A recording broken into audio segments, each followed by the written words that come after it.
Non si sa quanto verde sia sepolto sotto questo verde, né quanta pioggia sotto questa pioggia.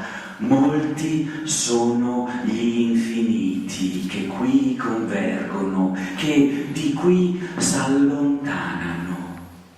Dimentichi intontiti. Non si sa. Questo è il relitto di tale relitto piovoso, il verde in cui sta reticendo, l'estremo del verde.